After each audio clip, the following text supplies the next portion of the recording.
insan birinci gəl özü öz həkim olsun. Mütləq şəkildə gündə 2 dəfə dişlərin fırçalanması. Mənim praktikamda var ki, 1 saat 57 dəqiqə bir dişin üstündə mən işləmişəm. Yaxşı olardı ki, kənd məhsullarından, ağartılardan daha çox istifadə olsun, təbii yolla. Valideynlərə deyərdim ki, övladlarını təkid eləsinlər. Bakı şəhərində doğulmuşam, Əmirzanda böyümüşəm, yaşayıram, hal-hazırda da belə əsl kök, Lahıcı gedir çıxır, İsmailiyyə. 88-ci ildə Əmirzanda 226 saylı orta məktəbi oxuyub bitirmişəm. Düzdür, arada 79-da da oxumuşam Bülbülə dükkanda. 98-ci ildə bitirmişəm, ali təhsil universiteti girmişəm, stomatoloqam, oxumuşam stomatologiyanı atamın təşəbbüsü ilə. Bəli. Bitirmişik 2004-cü ildə əskərlik, 2004-2005, 2006-cı ilin yanvar ayının 16-sından hal-hazırda işlədiyim poliklinikada, Bakıxanov qəsəbəsində işləyirəm. Bu il 20 ilim tamam olub. Maşallah. Maşallah, gününüz olsun, elə üst-üstə düşüb. Az 20 illik, yaxşı vaxta gəlmişik. Yaxşı vaxtı gəlmişik. Bəli. Doktor, sualım elə belə olacaq. Atanızdan sonra davam etdirmək sizə nə qazandırır? Atamdan sonra mən belə deyək, 1-0 yox, 2-0 qabaq deyərəm. Çünki uşaqlıqdan demək olar sənətin müəyyən şeylərinə belə deyək də qabaqda başlamışam. Maraq yaranır. Düzdür, təkidlə olub atamın təkidi ilə deyəndə ki, yəni onun dediyi ilə mən indi peşman deyiləm hal-hazırda. Atanız işinə gedib ona baxırdınız, yanında dayanırdınız. Əlbəttə ki, əlbəttə. Soruşuruz ona, bu necə olub, necə olub? O, əlbəttə ki, istərsiniz maraq yaradır. Əsasən də öz tanışlığı, məqrəbi olanda. Sonra universitet vaxtlarını oxuyanda elə demək olar atamın yanında, iş yerinin yanında vaxtını tapan kimi qaçırdım ora. Doktor, belə sual verir, stomatologiyada ən çox rast gəlinən problemlər hansılardır? Stomatologiyada rast gəlinən problemlər məlum məsələ ki, dişlərin problemidir. Karesdir, diş çatışmamazlıqlarıdır. Bəli. Düzgün gigiyenaya qulluq olunmamaqdır. Az yaşlı uşaqlar da görürsən gəlir, dişlərini fırçalamır. Yəni gigiyenaya qulluq eləmir. Yəni bu hardasa valideynlərin də səhlənkarlığı deyərəm. Bir əks tərəfi də var ki, insan var deyə mən hər gün dişlərimi fırçalayıram. Bəli. Amma yenə dişlərimdə kariyesi var, çürümə var. Bu nədən irəli gəlir? O genetika ilə əlaqədar olur. Bəli. Yəni genetika ilə əlaqədar olur. Ancaq ki, məsələn, çox xəstələr deyir ki, mən qulluq eləyirəm, yenə də dişim əldən çıxır. Bəli. Deyirəm, qulluq eləmə gör nə olur. Bəli. Yəni qulluq olunmasa daha problem yaranır. Daha böyük problem yaranır, məlum məsələdir. Yəni mütləq şəkildə gündə 2 dəfə dişlərin fırçalanmasıdır. Yəni heç olmasa 6-8 dəqiqə ərzində şotka ağızda olmalıdır mütləq şəkildə. Yəni bu valideynlərə deyərdim ki, övladlarını təkid eləsinlər. Bir müddətdən sonra adət halını alacaq. Özləri eləyəcək. Dişin bilirik canlı kalsium da mənə elə gəlir. Əlbəttə ki. Kalsium üçün insanlar nədən əldə eləməlidirlər? Kənd məhsulları, ağartılardan daha çox istifadə olunmalıdır. Kənd məhsullarından daha çox istifadə olunmalıdır. Bəli, təbii. Əlbəttə ki, təbii yolla. Adamlar var ki, hətta kənd yumurtasından belə istifadə eləmir ki, iyi gəlir. Bəli. Yaxşı olardı ki, kənd məhsullarından, ağartılardan daha çox istifadə olsun, təbii yolla. Belə təbii yol olmadı da, dərmanlarla. Doktor, maraqlıdır, sizi ən çox motivasiya edən nədir? Sənətin özü də motivasiyanın özüdür. Görülən işdəki uğur qazanılır, o özü böyük bir motivasiyadır. Həqiqətən böyük bir motivasiyadır. İşdən kənar motivasiyanı hardan alırsınız? İnsanlar olur ki, adama elə bir həddə gətirib çatdırırlar ki, istərsiniz mütləq şəkildə sakitliyə, təkliyə çəkilmək lazımdır. Bunun da Bakı şəhərində yaşadığımız üçün ən yaxın yeri Xəzər dənizinin qoyunudur. Bəli. Doktor, insanlarla, pasientlərlə çox işləyirsiniz də. Bəli. Ən çox siz nəyə diqqət edirsiniz? Zəmanə elə bir şey dəyişib ki, yəni insanlar çox kəm hövsələ olur. Həddindən artıq. Yəni aqressiya həddindən artıq çox. Bu da işlə əlaqədardır deyim, qidalarla əlaqədardır deyim, hava ilə əlaqədardır deyim. Yəni bu əsəb bir çox xəstəliklərin bismillahı sayılır. Səbirsizlik, əsəb, stres. Yəni mən belə deyərdim ki, hardasa ən təhlükəsiz həkim elə bəlkə də stomatoloq var. Təhlükəsiz. Təhlükəsiz. Sadəcə bizim işimiz ki, göz qabağından keçir. Yəni gözlərlə görürlər, iynə hazırlanmalar, falan, Bəli, ağızda bəli. vurulmağı. Yəni bu gözlərinin qabağındakı proses gedir, ona görə canlı yaşayır da belə deyək. Bəli, bəli.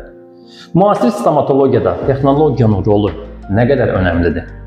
Mütləq şəkildə önəmlidir. Texnologiya, yəni inkişaf etdikcə həqiqətən də elə birinci ən əsası biz stomatoloqların işi çox yüngülləşir. Bəli. Çox yüngülləşir həqiqətən.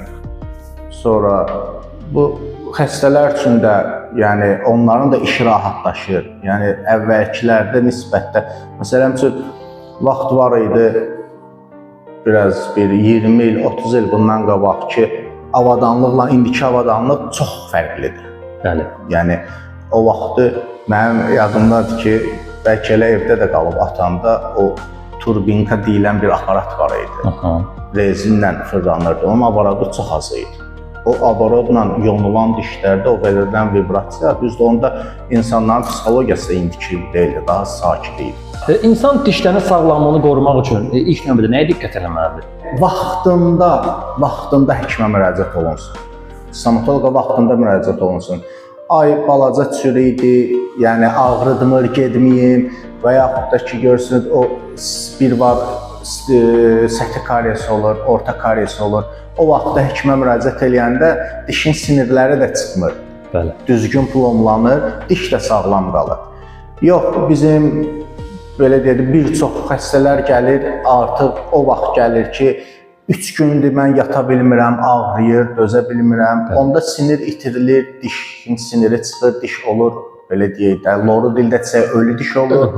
Diş qidalanmadığı üçün dişlər tez, həm siniri çıxdığı üçün dişlərin rəngi dəyişir, qaralır.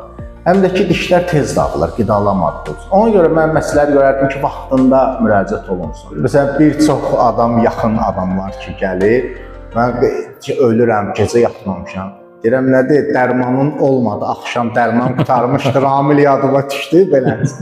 İnsan birinci gəlir, özü öz həkim olsun. Mən öz həkimim olmalıyam, mən özümə baxmalıyam, nəzarətdə saxlamalıyam. Ay, bu burada belə var, ay şirini yeyəndə, mürəbbə yeyəndə və ya şokolad yeyəndə dişimdə balaca xırda impuls ağrı olsa, bu siqnaldır.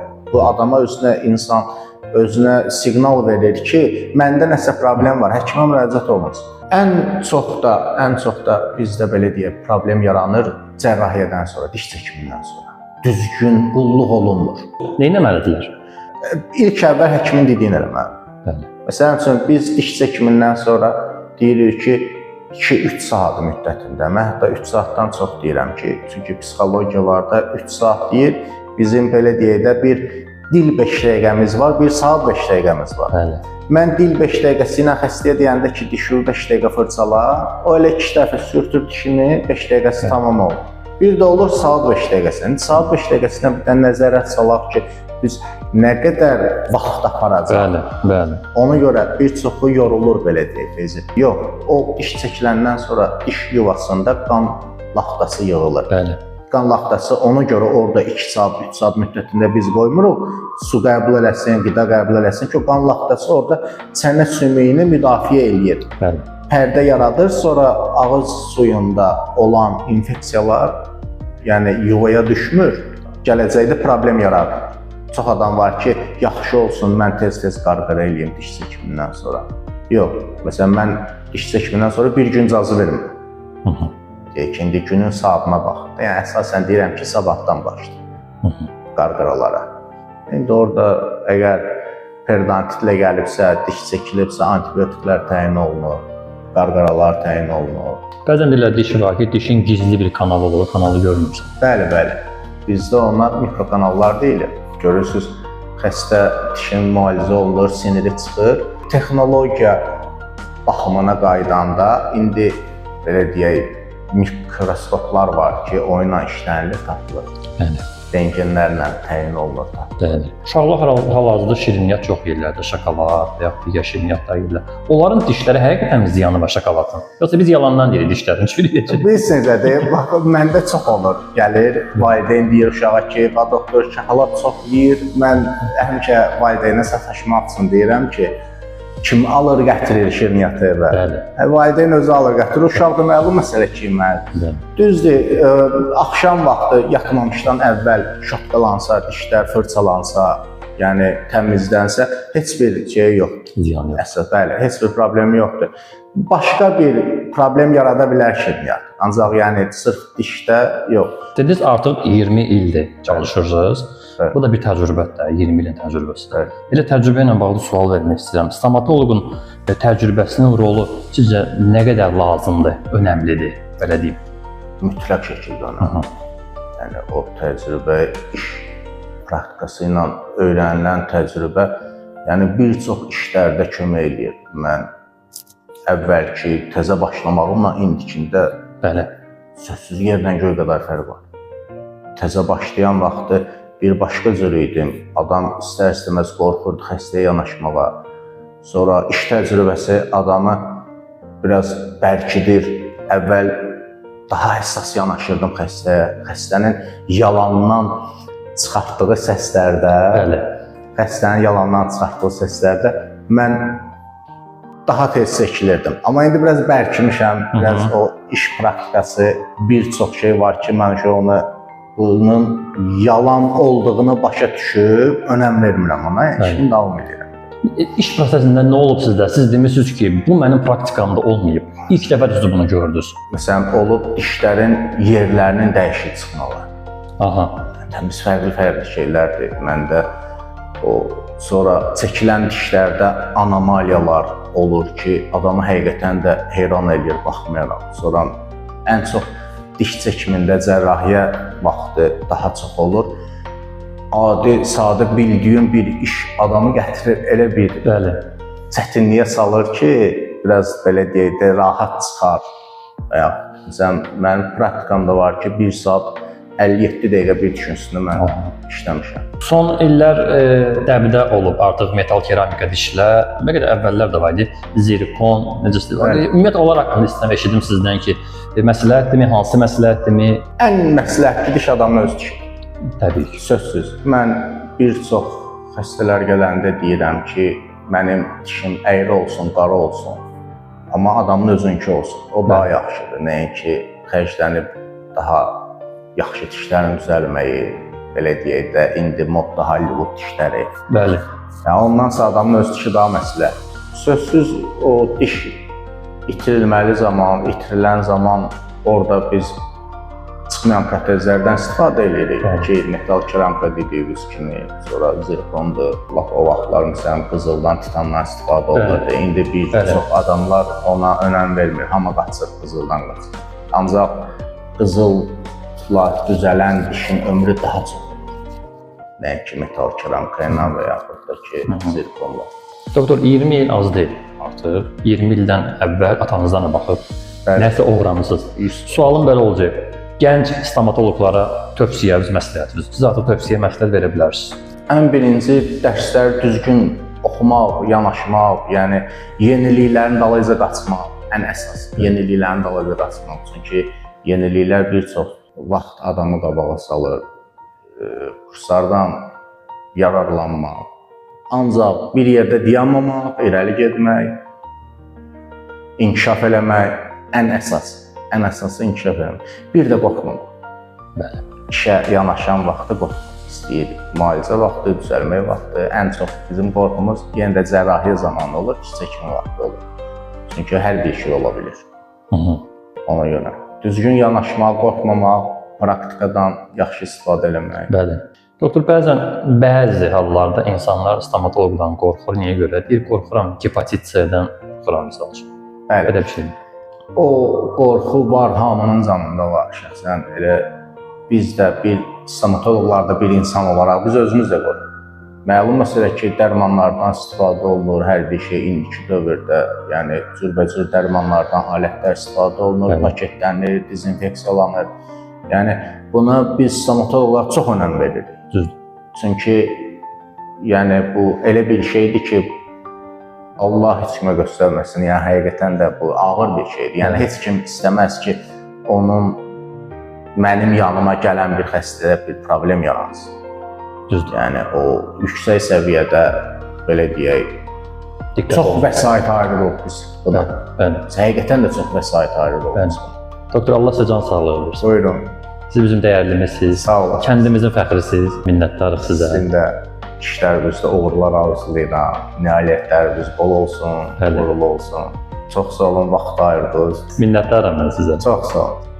Bu çəkilişdən kənar deyil, çay süfrəsini söhbət edirik. Doktor, neçənci layihədir bu? Bu SSR dövrünündür. Burada hardasa hər halda ki yazıb indi onu tapmaq lazımdır. O vaxtı çəkilən şprislərlə indiki şprislərdə yerlə bir qədər fərq var. İndiki çoxu iynədən qorxur. Bu indiki iynələrin qalınlığı bu biraz antik şeylərdir. Çəkiliş üçün açaq. Aha, ilk defa mənə satıldı. Bəli, bəli. Hal-hazırdakı kolleksiyonu saxlamışam. Bir nəfər əziz var bizdə, qardaşımız o hədiyyə eləyib. Allah canı sağ Hə. olsun. Bu köhnə.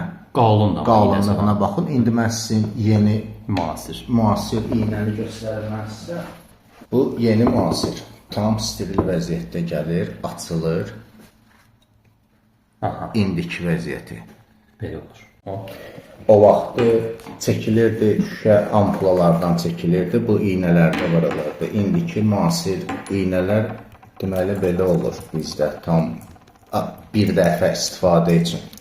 Çəkildi, açıldı, bağlandı. Bəli. Heç bir toxunuş yox. Çıxır və istifadə olunur. Fərqə baxın, yəni o vaxt bu iynələrlə inci olub, qorxulub, indi heç bir şey yoxdur. O hərdən deyirəm ki, bu təzə iynə köhnə iynənin içindən keçirdi. Baxın, görün nə qədər nazik. Yəni, indi stomatoloqlardan qorxmaq lazım deyil. İndi stomatoloqlar daha texnologiya daha inkişaf etdiyinə görə indi daha qorxusuz, təhlükəsiz.